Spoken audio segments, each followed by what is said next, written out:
Right, Jonathan Trager here for Seconds Out. I'm joined by Eddie Hearn. First of all, Eddie, how are we doing today? Very good, mate. Good to be back in Manchester. It's raining, which wasn't the biggest surprise, but it's good to finally get this announced. And thank Darley's Perez for coming over. It's a long way, and looking forward to November the 21st. Absolutely, yeah. Just obviously, I've not seen you for a while, so just catching up on sort of general boxing issues. First question about Carl Froch. I've not seen you since he officially announced his retirement. There's always an undercurrent of that teasing factor that he might come back under the right circumstance. Do you think there is a scenario whereby you could be called one day with an offer and you could tempt Carl to fight again? Joe Calzaghe, that's about it. No, I think that Carl will always be a competitor. I don't think that'll ever leave him. And I think if he's going to come back, it'll be to fight Golovkin.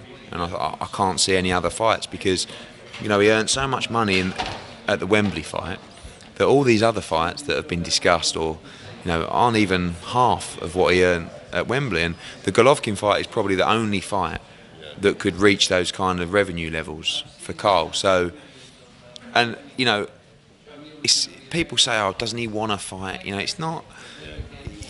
You don't fight for free, and you don't fight for, you fight for money.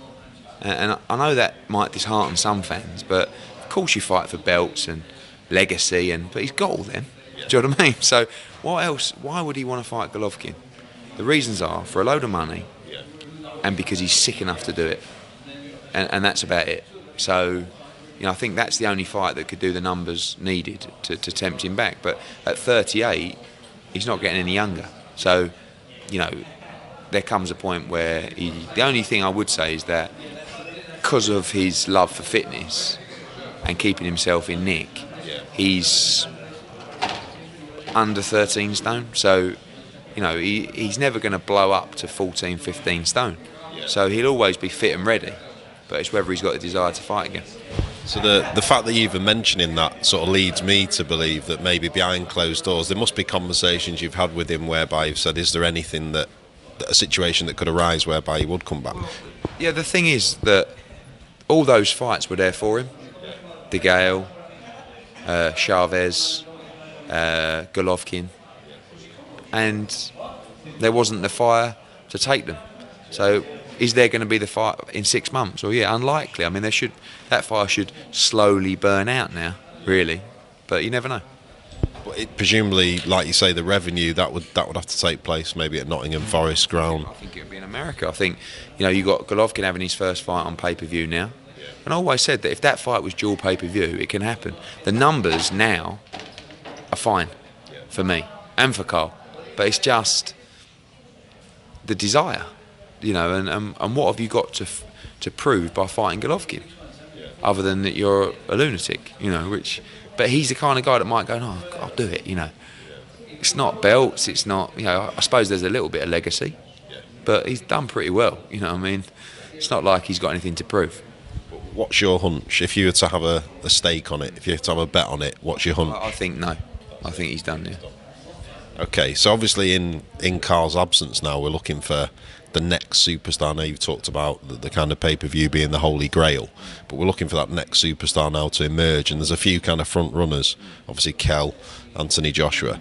Just touching on Anthony, what kind of safety precautions are you going to put in place when these guys come together for press conferences face to face to kind of avoid the Derek Chisora, David Hay kind of fracas? It is a problem. I'm hoping that both guys will be sensible enough and realise that kind of action can make the fight not happen. We've got obviously very respectable broadcasters involved and sponsors, and they've got a code of conduct to follow. It's going to be heated and it's going to be nasty, but that's also the reason we sold 16,000 tickets in 6 hours. And without that kind of animosity, fights don't sell. So we've just got to be smart. I'll talk to both guys before the press conference. I don't think we'll have a press conference until probably the week after the Klitschko-Fury fight, just because I think it just sits well. So yeah, just be smart, And I told these guys it's a game, but it's not. It's personal. So, and it's they've clashed twice already. We We haven't even had a press conference yet. They were just bumping into each other or seeing each other. So, it's, you know, we've got to be careful. But I suppose it's all very well you kind of advising them to remain composed, but obviously in the moment, heat of the moment, It's like that, you know, just like that, it can all, you know, and it's going to be bad for the fight and it's going to be bad for the sport. So presumably, until the day of the weigh-in, you maybe not even allow them to do a proper face-to-face, or certainly there'll be security in between them. I think. I know. Combustible. I know. You know, it's easy for me to say I'm going to talk to them, but you know, I think I do use that approach quite a lot. You know, and on things like before the head-to-head, I might just talk to both of them that morning at the press conference and say, listen, I'm going to do a head-to-head, but you've got to behave. And the amount of times I've done head-to-heads and I've said under my breath, lads, nothing silly, and that's how it'll be. Right, head-to-head, boys. Right, nothing silly. We've got 5 seconds left. 3, 2, 1. Thank you. Right, everybody step. And then, of course, they won't step away. So then I'll be in the middle. But it's quite easy for me to do that with a couple of lightweights.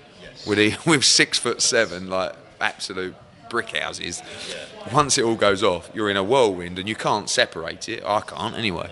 Because ordinarily it's just yourself in between, but obviously you have got security dotted around. But on this occasion, are you going to potentially have security nearby? Yeah, definitely, very, very near, very near. But there's not going to be that scenario where with the Hay Chisora, it was quite a visual sight as well, where they had that gate in between them. It's not quite that bad. It's been done now, but you know, it's a good way of making sure nothing kicks off. Absolutely. Moving on to Kell. The other week I saw an interview with Tyson and he kind of joked that he's spreading the love because his name suffices to sell this pay-per-view on it by himself, you know, almost that Kell is the cherry on top. Can I ask you honestly, what kind of percentage do you think that Kell brings to this pay-per-view? Or let me rephrase that, how well would it sell without Kell? Is Kell just the cherry on top here?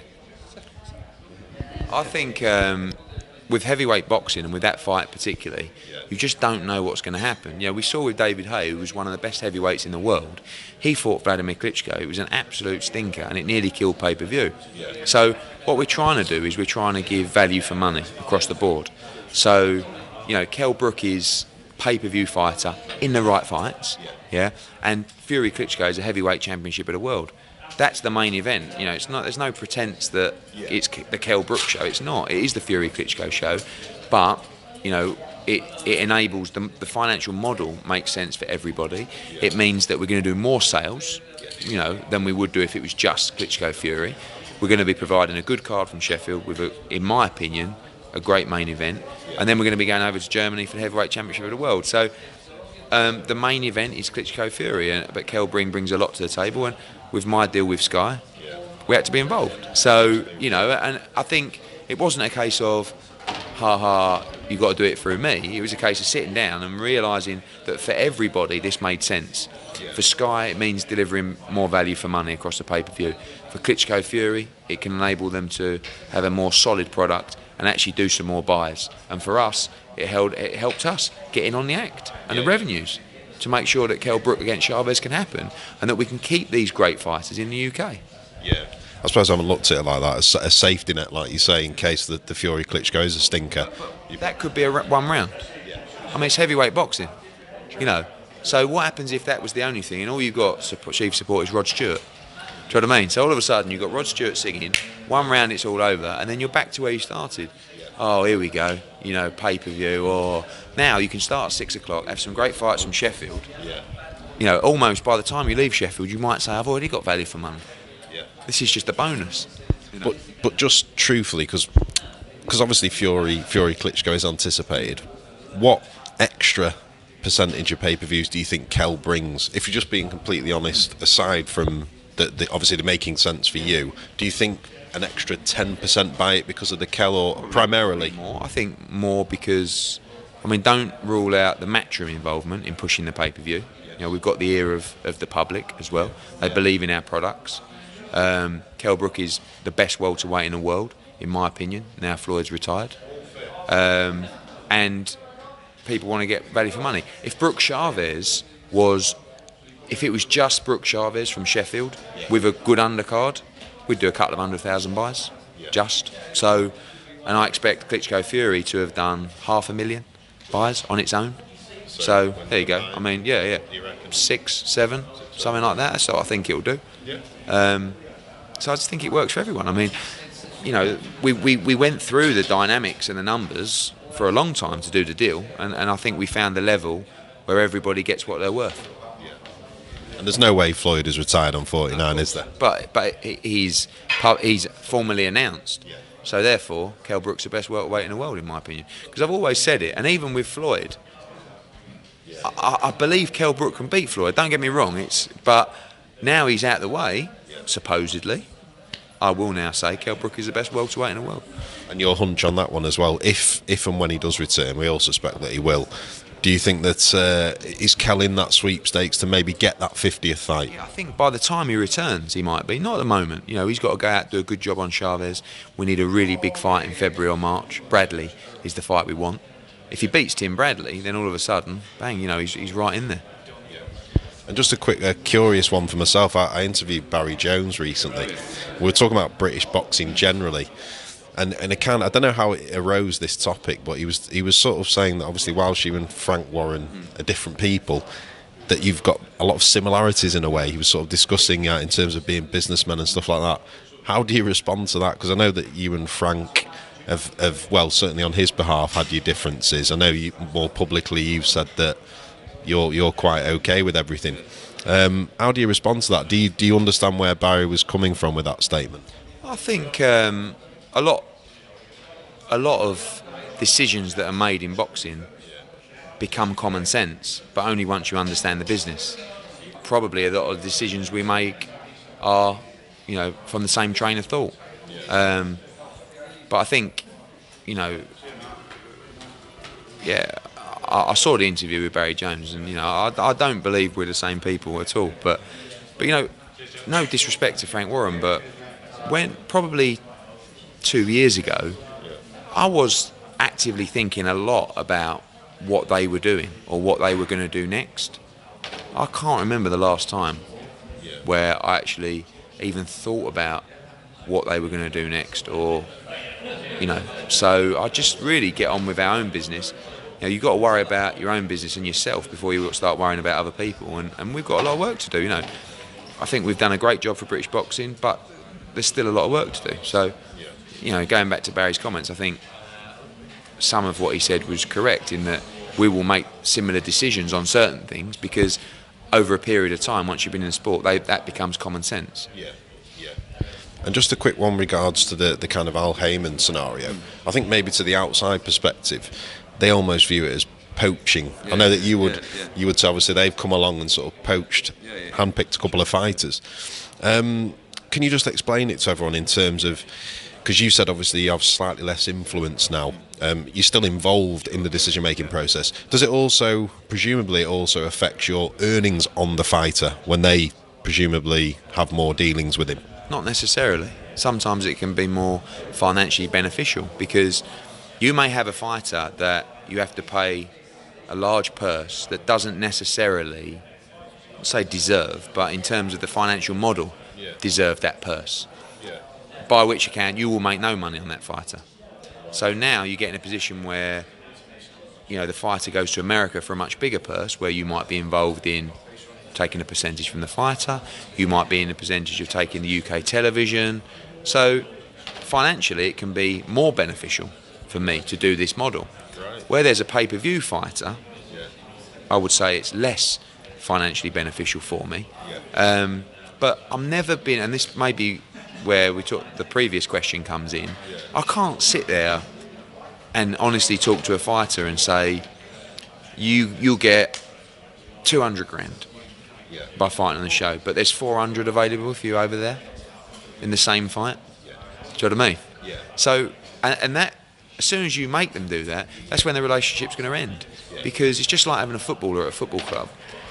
Once they've put in a transfer request, or once they don't want to be a part of that club anymore, relationship's over. You're never going to get the same player. You're never going to get the same fighter. So for some fighters it makes sense. For some it doesn't. You know, for the likes of someone who's got pure pay-per-view potential in this country, Kell Brook, I mean, Joshua's a good example. Anthony Joshua is going to earn millions and millions and millions of pounds on Sky Box Office. Yeah.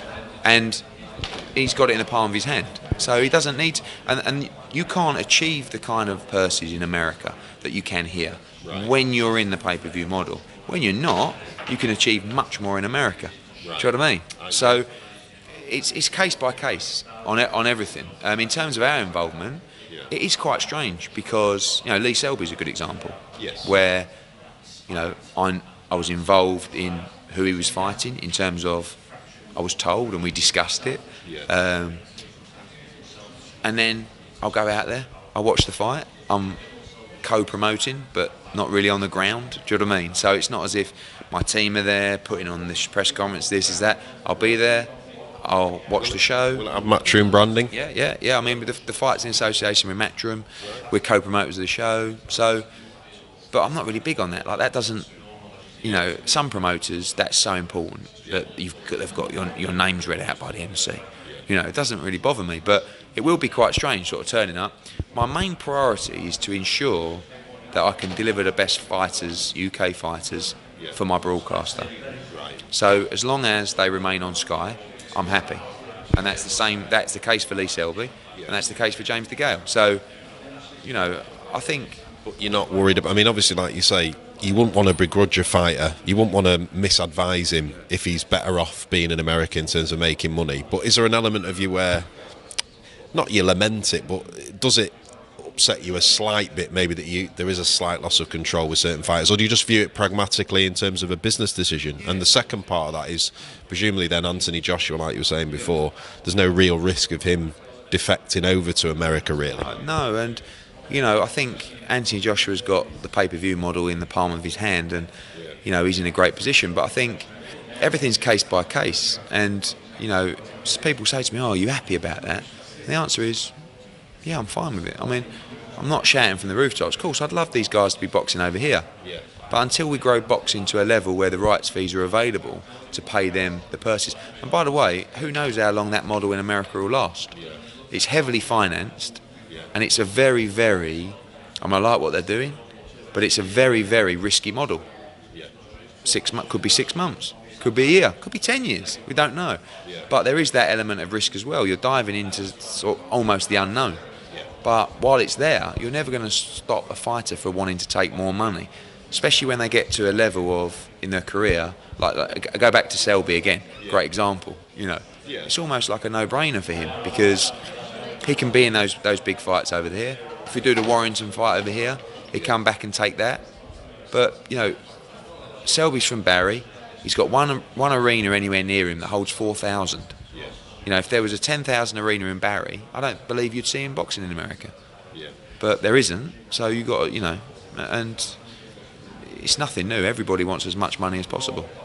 And has it brought your relationship with Al Heyman closer? Are you in constant dialogue with him? Yeah, I talk to. I mean, Al's, a little bit difficult to get hold of, but in terms of his team, I would say I speak to his team minimum of once a day, probably more like 2 or 3 times a day. I mean, we've made so many fights, and there's other fighters that I'm trying to get to sign with Al. Jamie McDonnell is a good example. Yeah. There is no point Jamie McDonnell fighting in the UK when he can earn what he can in America. Yeah. He's at that stage in his career. He might have 3, 4, 5 fights left. He says to me, get me as much money as you can. I don't care where it is. Just get me a pot of money. That's my instruction from Jamie McDonnell. So the answer is, you've had 2 great performances in America. Let's go back out there. Other guys it doesn't really work for, so we won't. But when the model works, I'll be making them that move, So I'm happy with it, and I won't make one decision that isn't right for us from a business perspective. So the fact that this is happening, you can be sure that it's working out for us. So, and it's working out for the fighters. So everybody wins. And just last one on obviously this card here now. I believe, was it about 10 or 11,000 were in the arena for the last fight? Obviously now with the extra press from this fight, the fact that he was, shall we say, it was unjustly given the loss on this fight. Basically, how many would you anticipate coming now, bearing in mind obviously that Scott isn't there to sort of supplement the card as well? It's going to be interesting. I would probably say about the same. I mean, you're going to expect a much bigger anticipation because of the first fight. You haven't quite got the story that you had last time, which was kid stops burglars. You know, that story's over. But you had Quigg Martinez, and people say, "Oh, Quigg doesn't sell tickets." Trust me, Quigg sells tickets, especially in that fight. So you know, I mean, we've already done a couple of thousand. That was the first report from the box office in the. But you always get a massive start. Crawler will do 3,000 on his own. So I expect 12, 13,000, something like that. But you know, it's there's going to be. I think you'll see a different kind of fight as well. I think both guys will take more chances. And you sort of hinted at something with Quigg in the latest Coogan interview. I don't know if you can elaborate on that, or is it still all very much? I mean, there's a lot of talk about the Donaire fight, and the Donaire fight is a brilliant fight for Scott Quigg. But of course, we've got other things on our mind with Frampton, and I don't want to jump into a Donaire fight when I really feel like this Frampton fight can get made. So, you know, and the Donaire fight's a really tough fight, by the way. So it's not like we're going to just take this Donaire fight and we'll fight you after. Donaire fight's an all or nothing fight as well. So it's kind of like one or the other. And listen, it might be a decision we regret. Maybe he'll end up fighting Donaire in March or April. But it feels like it's close enough that we shouldn't dive into a Donaire fight until we get the next couple of weeks out of the way and see how close it is. So presumably there has been some sort of progress made then behind the scenes with that. Yeah, for you to even contemplate. No, for sure. And you know, Frampton, you know, and his team, they seem to want the fight, and of course we're desperate for the fight. So we're gonna meet up this week and just try and iron it out. And you know, like I said in an interview, you're talking about a couple of percent split. You know, it's not like, and you almost want to get them both together and just say, guys, come on, Where are we up to then? Because obviously originally it was the 60-40 to the winner. There was the 1.5 offered outright to him. When you say a couple of percent, how do the specifics work? We went back and said, look, as well as 60-40 to the winner, 50-50 or 1.5 million, we'll move and we'll go 55-45. Right. And you know, they said no, 60-40, but that's what they've always said. Right. So I just feel like, you know, and I'm not going to start slating the camp because it's not going to help. So, and they know how I feel anyway. So, but I've made now 4 offers, and I'm the one putting the money up for the fight. So it's just a case of sitting there and say, just give me a little bit, because you know you're dealing with egos here. Not just me, not just Barry McGuigan, but Carl Frampton and Scott Quigg. They don't want to give an inch either way. So Scott has done, and now I just want to go to Carl and say, just give me a little edge, and it's done.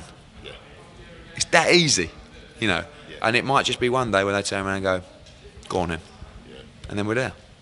And it's a fight that everyone can get so excited about, you know. Absolutely, we're all hoping it happens. Obviously, I heard the car salesman analogy as well. Quite an extensive one with Coogan last week. I'm trying to sort of put it into perspective. It's like, and that's where ego and stubbornness comes in terms of everybody wants to feel like they've got a fair deal, and that's not me. I don't mind. I mean, but the fighters particularly. So we just have to try and get the dynamics right where everyone's happy and everyone feels like, and it'll happen like that. Just like when you buy a car. You know, finally he says that number and you go, done. And you walk away, you're buzzing, you got your new motor. Do you know what I mean? And that's the same with them. Where all of a sudden, I go back to Scott and say, Scott, I've managed to move him to this. And he goes, done. And then Carl goes, yeah, I'm happy because I've got what I got. You know, and everyone, you know. But at the moment it's like, what? No, why do I have to move all the time? What's he doing to compromise? And it's, you know. Last question. Tony Bellew, obviously we know he's in inverted commas a Hollywood star now.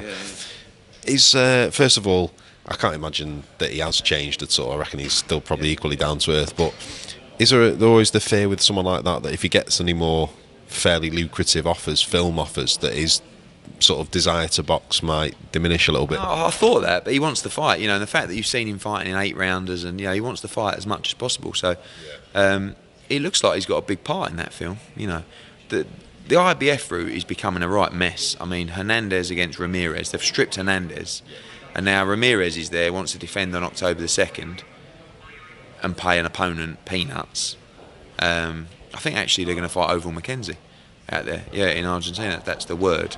But I mean, we want to fight Ramirez after that. So, but Tony wants to fight. That's his number one priority. But you are right. After this fight, after the film, he might get another offer. It's a lot easier than getting punched on the chin. Well, that's it as well. Yeah. Right. Eddie, appreciate the time. Good catching up. Cheers, Jonathan.